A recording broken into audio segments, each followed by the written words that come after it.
Hi, my name is Barrie Crampton. Today I'm going to show you around our Mercedes-Benz ML and then take you for a drive in it. But first of all, I'll tell you a little bit about it. It's a 2009 on a 59 plate Mercedes ML280 CDI Sport.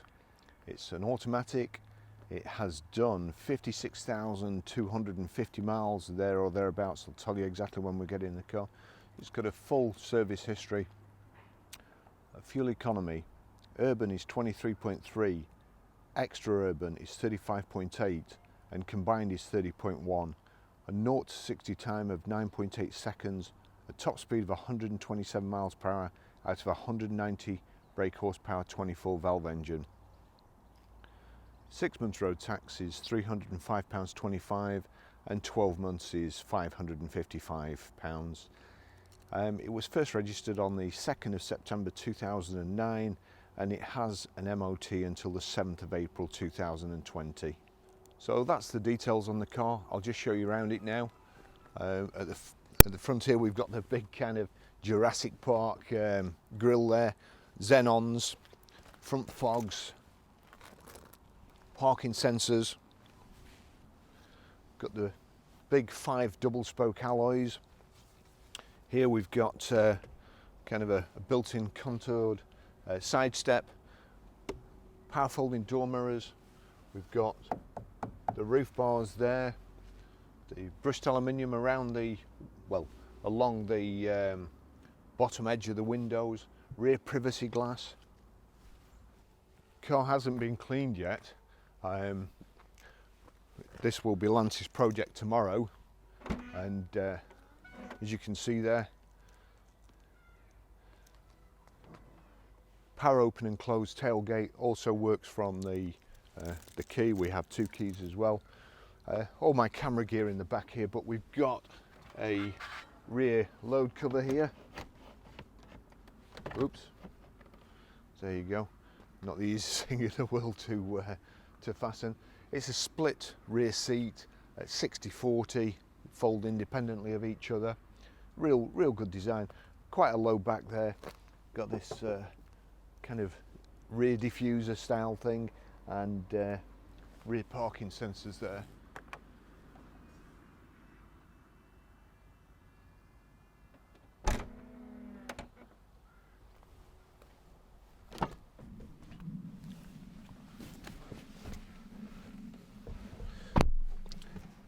Quite a lot of room in the back. Certainly when you put the headrest up for an adult, so you can get your shoulders all the way back. There's 2 kind of cutouts here for your knees, which I find a little bit strange, but I did spend a brief amount of time in the back of one of these when they first came out with 2 of the fattest salesmen I've ever seen in my life. So there is, I can testify that there is plenty of room in the back, even when you're going down 45-degree slopes and along the side there, and we're all leaning over. So it's comfortable to be a passenger in. You've got airbags in the B and C pillars. You've got things here for kind of a cargo net that you can fit extra.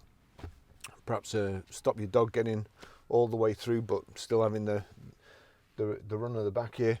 Nice brushed aluminium insets here. It's Mercedes-Benz fit this stuff called Artico leather.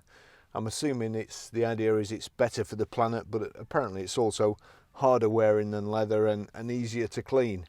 Whether that's true or not, I don't know. And it's also got the Alcantara centre panels. Now, certainly Alcantara it looks good. It's probably nicer to sit on than leather, more comfortable. It's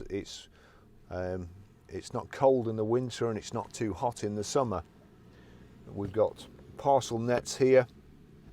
Nice car. The Mercedes-Benz heavy duty overmats. Lovely in the back here.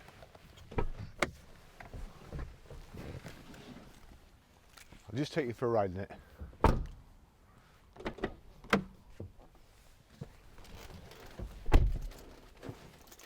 We have the Mercedes-Benz remote bladeless key there, which goes in, is recognised on the dash. as long as you've got your foot on the brake, the vehicle will start up like so. Probably my third favourite four-wheel drive. The only thing that I would mark this down on really is the gear lever, which is a pet hate of mine. Everybody else will get used to it in 5 minutes, but unfortunately I can't. Gear stick is where your wiper stalk would normally be, and I say it in every Mercedes-Benz. I have a habit of, as soon as it starts raining slightly, just knocking the gear lever and putting it in neutral. I drive different cars all the time. If it's your own car, then you just get used to it. When I've driven a Mercedes-Benz for any length of time, I get used to it, but jumping in and out. So all I'm saying now is just expect me to knock it in neutral if it starts raining. So we'll put it in drive there. We've got nice front central armrest here, electric seats. There you go, back and forward.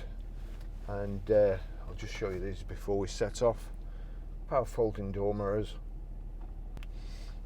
So we're in drive, away we go. We'll just set the door mirrors, make sure they all work. Yep, that's, and that, yep. Oops, press the wrong button there. There we go. I was at Mercedes-Benz when these first came out. Early 99 I think it was, perhaps late 98. And they sent us, as they always used to, they sent us on a training course and sent us out in these things on a, well, it was like an assault course. And first time round, a professional driver, and I'm not kidding, we were driving along a bank like so. It was just unbelievable that it would stay on its wheels. So just on ordinary roads or going through a bit of shallow water, I think you're safe. We're just coming into the winter here in the UK, and it gets a bit naff around here.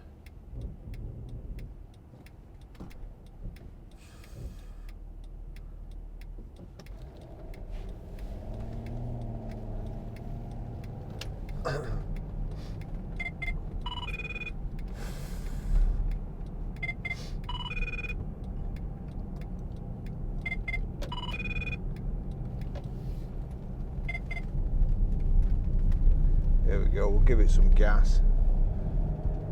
Not too wallowy. I prefer these to the X5. They aren't as harsh, nicer ride, still pretty good in inclement weather. Nice and smooth, nice and quiet, as you would expect with Mercedes-Benz. Very, very comfortable, good driving position. Perhaps do we going a bit further back, but that's about it. Great car. Got a height and reach adjustable multifunction steering wheel. Got paddle shift on the steering wheel here as well. Minus there for down and up.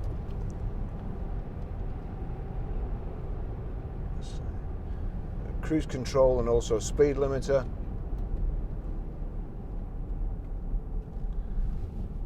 I don't think speed limiters should be allowed on cars, but it's my personal opinion.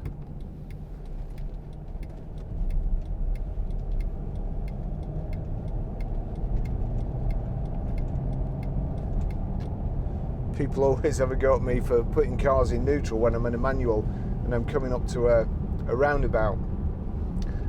The same people that will go and put a speed limiter on and if anything happens and you need to accelerate, the first thing you have to do is knock your speed limiter off. So as I say, I personally think it's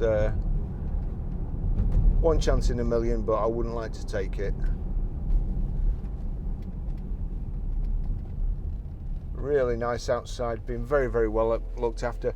I've probably already cut the service history into the video if I've remembered, and I don't think it's wanted for much, this car. All the tyres are good. We'll go past the maintenance guy.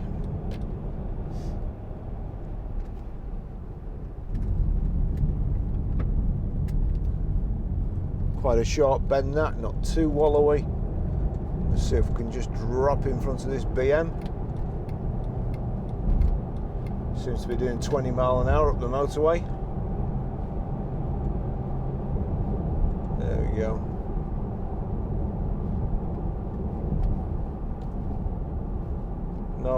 No wheel wobbles or anything. We'll just try the brakes. If the lights change here, yeah, there we go.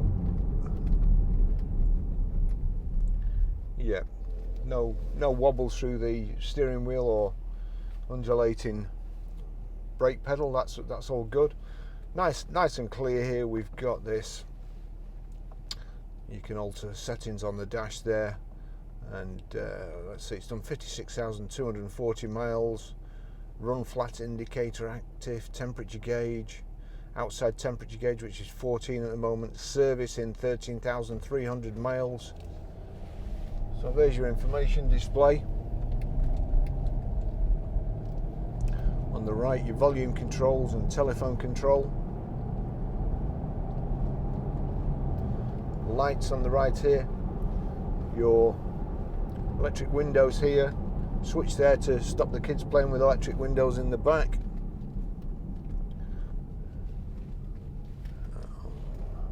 We're clear here.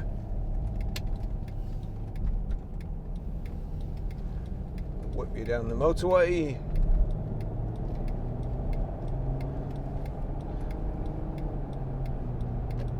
Now, it's strange how things come about, really. I was talking to somebody the other day, and they were saying how nice the analog clock was in a car I was driving, and somehow they really finish it off. Although when I was probably about 18, digital clocks had just come out, and I actually bought one and had to cut a hole in my dashboard to put this digital clock in now. And I look on here, and a nice clean analog clock in the left hand, in the speedo there. That's really nice. And then here on the radio, it almost looks like they've tried to make the radio look like an old Radiomobile Crackle-master of days gone by.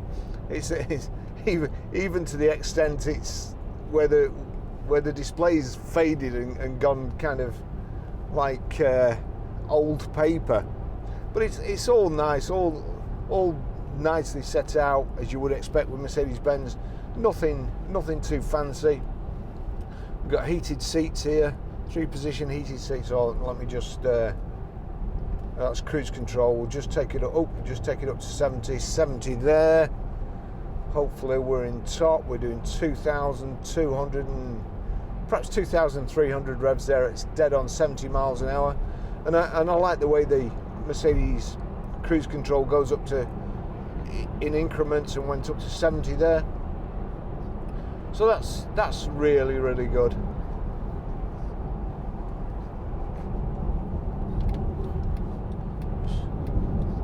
Pretend I meant to knock the cruise control off then, but I was actually going to indicate. The older I get, the better I was. Everything's nice. Is kind of contrast stitching in the Artico leather. This lovely Alcantara, really nice and lovely to sit on. I can feel the heat coming through the seat already. Nice Mercedes-Benz steering wheel finish with this kind of probably plastic aluminium, but matches the brushed aluminium there. And around these two cup holders here. Cup holders are illuminated. Not sure what that does. I think that's just some sort of petition. Perhaps makes it easy to clean if you spill your Starbucks. But space there for a real a venti latte there, and a grande or small.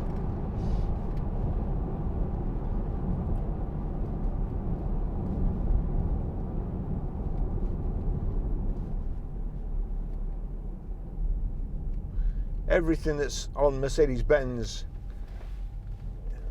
God, shocking drivers, everything that's on Mercedes-Benz now in the new cars usually ends up on other cars in future. The only thing I haven't really seen end up on new cars is this gear stick. Everything else that they've ever invented, ABS and so on, has always filtered through. Nice steering. There you go. Put my foot down there. Clip all the grids. So, really nice driving position. You can see over the road here. There's a bump in the road up here, and you can still see over, and you know where it's going.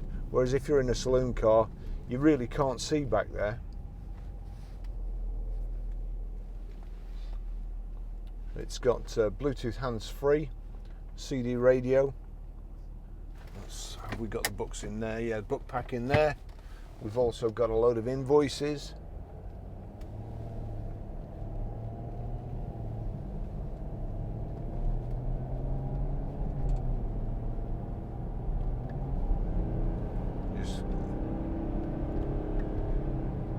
There you go, the paddle shift.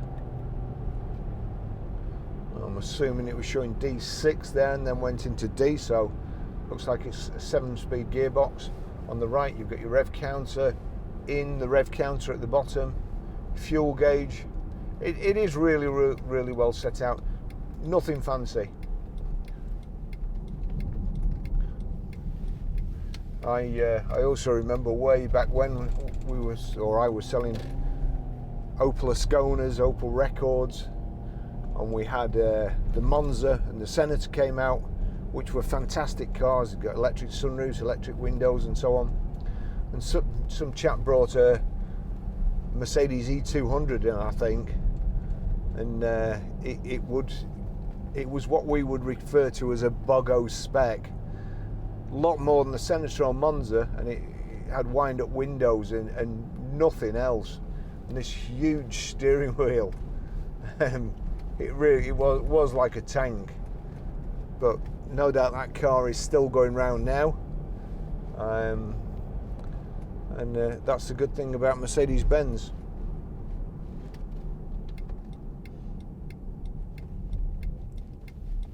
At one time, when I started there in 1995, the E-Class again hadn't changed much from the old days, and was still, gosh, it was pretty boring.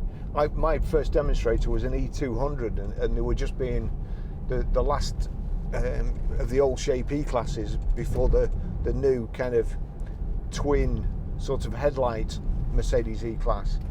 And it was a lovely car, but it was just like driving a tank. Nothing to it, just went straight.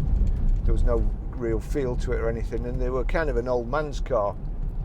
And in a couple of years, they brought out the new from the 190, the new C-Class, the new E-Class, the M-Class, and then the SLK, the new S-Class, the new SL, and all of a sudden they were transformed from a kind of an older man's car to, then they brought out the A-Class, which, what they were trying to do was they could get drivers from about 40 onwards and keep them right the way till they died, but they wanted to catch the youngsters in the family, so they brought out the A-Class, and then of course the SLK and so on. So now you can buy a Mercedes-Benz when you're 17, and just there's a car for you right the way until you croak or give up driving. Personally, I do like the M-Class. We sold a lot of these when they came out. Such a lot of people bought them, and this one being a diesel, obviously, it's a lot better than the 320s that first came out. The diesel, when the diesel came out, it was actually faster than the petrol, but did a lot more miles to gallon. And I was sales manager when these came out, and I ordered all the first ones, to make maximum amount of money, which we never sold them over list, which a lot of dealers did, but we did order them, or I ordered them with a big spec. And one of them, the things that I ordered for the first few, was a fuel gauge, and it was up here, and it was in US gallons. And when you looked at it, it scared you to death, because it used to say about 13 miles to the gallon. So I soon stopped ordering with them with a fuel indicator on it. But the supercars and the people who bought them, they weren't worried. They just wanted a Mercedes-Benz four-wheel drive. And now you see the G classes, the G wagons, and crikey. Anyway, sorry, going on a bit. I'll finish the test drive there. John's got us another lovely car. Great example. We have cut down our stock. We're trying our best to buy the best examples, but not stock as many cars as we used to. And he's done his job with this one. It's lovely. And I also notice it's got quarter of a tank in, which will mean that Johnny's claimed this for himself, and he'll be driving it. So he obviously likes it a lot. It's a nice vehicle. I'll show you how to delete a mobile from the Bluetooth audio system in a bit, and I'll show you how to pair your mobile. But apart from that, if the video's been of any use to you, please like and subscribe. It's beneficial for us. It takes a lot of time to make these videos, believe it or not, and edit them. And we at the moment we're over 10,000 subscribers, so really pleased with that, and hope to keep going. So thanks very much for watching, and I'll catch you in the next video, which will probably be tomorrow. And we've got a very, very nice little MX-5. So bit of a change from this big M class. Mr. Ball there, if you ever need a plumber, that's the guy. He's him and his wife buy cars off us, but he also does all our plumbing. And we had a burst in the garage, and we weren't sure how.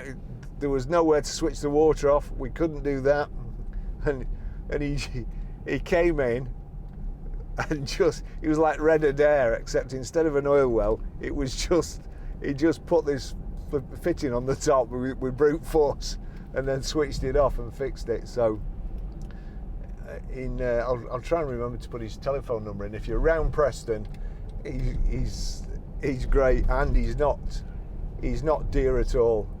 I don't know how he does it for the money. Right, that's it.